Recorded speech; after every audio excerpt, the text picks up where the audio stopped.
Hi, this is your astrological prognosis for the month of February 2012. Before I start, I want to go quickly through how I would recommend you to go through your readings, because a lot of you are still confused about what the moon sign, the ascendant sign, and the sun sign is, and which one to listen to. And I'm trying to teach you a bit more in-depth astrology, because if you go to a professional astrologer, you'd always check your ascendant sign, the prognosis comparative to the ascendant sign. But to be honest, a lot of people are very sensitive to the moon sign or to the sun sign. Often male will be more sensitive to the sun sign because the sun sign is masculine energy. How we go after our goals, how we deal with our self-esteem, with the activities and goals and inspirations in our life. You know, it's the masculine energy. While the moon, a lot of women will identify with the prognosis of the moon sign, because the moon is our receptive side, how we perceive reality, how we feel about what's happening. You know, and often, many times, even for men, it will be much more important how you perceive what's happening around your reality than what is really happening. For instance, your prognosis for the sun sign can be saying that you will be having a very slow month and you'll be spending most of your time at home and dealing with family issues, and your moon sign can say that this will be a very productive time for your career and for your reputation, or for your status in the world. And you'll be wondering what is happening, which one am I gonna feel? And what's gonna happen is that you can physically actually spend a lot of time at home, but at the same time you can feel, because it's the moon prediction that says you have career success, you can feel that you're actually achieving a lot when it comes to your career. You know, you can feel like it's really happening for you right now and you're moving forward with projects, but it might not be visible to the people outside. So you see, you can combine like that the prognosis for the sun, for the moon, and for the ascendant signs. You know, or you can just watch which one of those signs will be most relevant for you and then start listening only to you. But you first have to listen to the three prognoses and compare it to what's happening with you in the month ahead and see which one really works for you best. And I mean, a professional astrologer can tell you which one you'll respond most to, but it's impossible for us now here because it depends on certain facts in your horoscope. But if you don't have time to listen for the three prognoses, then I would advise you to always listen to the ascendant sign prognosis. So if your ascendant sign is in Sagittarius, listen for the whole prognosis of Sagittarius. And if you have your sun and moon in Pisces, for instance, or in Pisces and Cancer, then listen for the prognosis of Pisces and Cancer for your moon and sun sign. Only the second part of the prognosis when I mention specific dates. When I, for instance, mention that people who have their moon from 7 to 5 degrees in Cancer, this or this will happen to that. You don't have to listen for the whole prognosis, but only the specific degrees. When it comes to your sun sign, I'll mention specific days that you were born on. Anyway, I hope it makes it easier to understand and to follow the prognosis so you're not so confused.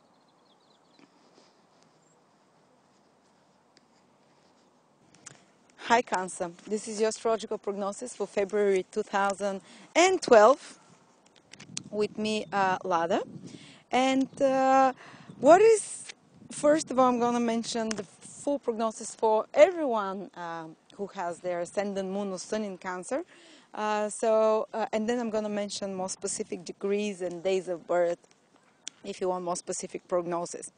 Anyway, first, for the bigger part of February, the house that is activated by planets is your 8th house. And the 8th house is not such an easy energy because 8th house is, in astrology, we call it the battleground. So this is where people try and overcome their weaknesses, they face their demons. A lot of you get scared when they say you're going to face your demons. But this is, you know, those compulsive emotional complexes or those compulsive behaviors and habits that we have, which have more control over us than we have over them. And when this part of our horoscope, is activated, we tend first to these obsessions and those compulsions that we have, those things we don't have much control over, they tend to become, first of all, much more energized. So for some of you, you just feel like more obsessive than normal, or if someone is controlling you, if it's another person, he can have more control again than normal. It can come to the forefront of your mind. If you've given your power to someone because you're in love with them, you're becoming more obsessive, and when you see them, you go and do crazy stuff, or you forget your priorities and other important things because of another person or a substance or anything, or some stupid habits like counting the stairs. It becomes more intensified at the beginning of this transit. And for those of you who are more aware, you'll be able to probably overcome some of this. You're given once a year for about a month this opportunity to face this. And how do you to confront it? Because it becomes more intensive in your life, it becomes more prevalent, that energies of obsession and compulsiveness or whatever is controlling you. And you're able to, if you have enough strength this year, you might be able to overcome one or two of those. Or if you don't have enough strength, next year it will come again, this kind of energy, and you'll be able again through feeling it more intensely another time, and maybe you'll get fed up this time and you'll say, that's it, I've had enough, I'm not doing this anymore, I'm not letting this person take my power, I'm not letting. And that's why we call it the devil, not because that there is a real devil that is tempting you or anything. It's just because you become face to face with your more uncontrollable desires and uncontrollable sides of you. And whether it's other people you're accusing other people that they're doing this for you, that they're trying to control you, that they're giving you a hard time, it's always you. It's always you who has the big problem, because you're letting them do that. If you cut them off from your life, or if you're strong, or if you don't allow, even if they're part of your family and you can't cut them off, if you change your attitude towards them and towards how you react to them, of course, they're not going to have this power over you anymore. Anyway, so you have for a little bit this month, for a few 20, 15 days, you might have a choice to overcome this. And if you don't, at least, then it will be just more intense in your life. But on a more mundane level, 8th house is also the finances of your partner. So there might be certain activation of that. Maybe, the resources of your partner, there can be some improvement there, or some development, or some issues. In every person will affect you differently, but it activates other people's resources in your life. So some of you might be applying for a loan. It might be, it might be the time activated that you start thinking about getting a loan or getting some money back from someone who owes you, or maybe some insurance, or maybe some inheritance, anything to do with other people's money, or banks, or loans, They can be, or taxes, Some of you can be working on your taxes. It activates this. How it works out, positive or negative, it depends on a personal reading, but I'm just saying this is activated. And then you have Venus in your 10th house for the bigger part of the month, which is quite positive, to be honest. Venus is a planet that gives things with ease and with pleasure. In 10th house is your career, your image. Maybe your image will become more, beautified now in some way, because Venus is the planet of beauty, of harmony. Maybe you will, maybe you will have certain career success with more ease than normal. Don't expect something big. Don't expect becoming a CEO of a company if you're a secretary or something so dramatic. But maybe your boss will give you a compliment this month, Somehow at your work you'll be felt to feel a bit better, and things will be running smoother. If you had problems with your boss, for instance, or with other authority figures, maybe a parent or, policeman, hopefully not, but Venus can smooth over this relationship, then make it make it more pleasant and more tolerable. And you can charm also authority figures, and you can just, because Venus gives pleasure and more ease wherever it's passing, so you can go through your work duties and through your business duties with more pleasure, with more enjoyment, with things running more smoothly. And now I'm going to mention specific degrees, so pay attention now. Those of you, before I mention the specific degrees, I just want to tell you that Saturn goes retrograde from this month in your 4th house, Cancers. And 4th house is connected to family, is connected to home, place of living. And when a planet starts going retrograde, it becomes much more intensified. Its power becomes stronger.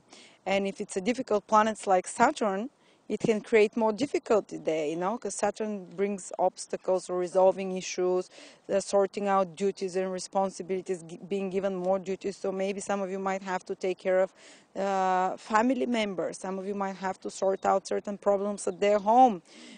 Maybe who knows, the plumbing, or some of you might have to rearrange the house and do some hard work and effort there.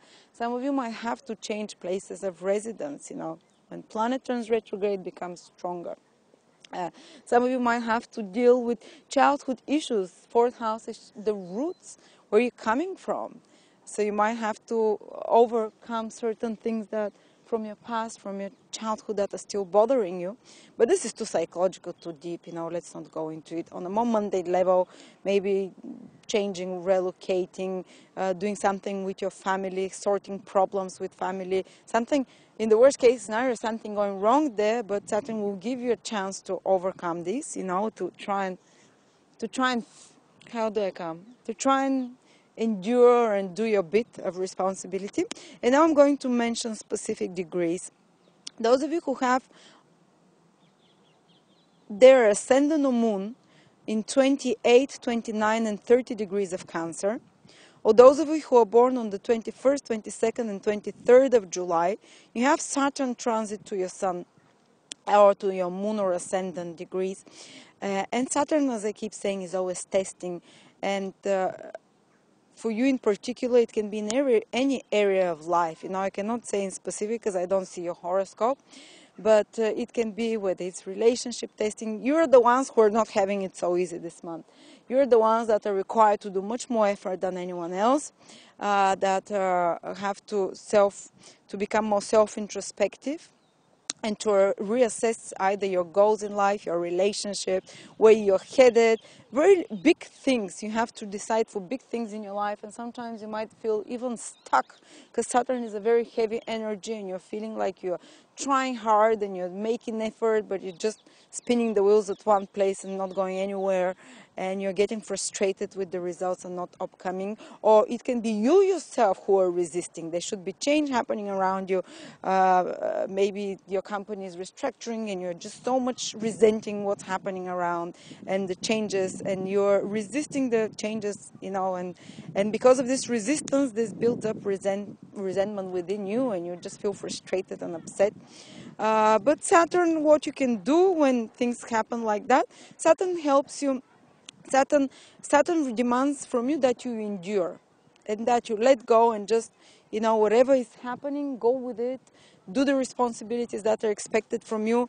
If someone's been nagging you, for instance, Saturn can bring periods when someone is very hard on you emotionally, that someone is blaming you for something. Someone, for instance, your partner can be telling you've put too much on weight, or in some way telling you, or it can tell you you're too lazy, I can't be around you too much, or your boss is criticizing you, or you can be even you yourself criticizing yourself. Saturn is very much about a sense of innate inadequacy, either coming from people outside or coming from yourself. Either from the activities you're doing, you don't feel like you're doing a great job. And Saturn, all you can do is try and perfect yourself, do the best work you can. Don't take any shortcuts.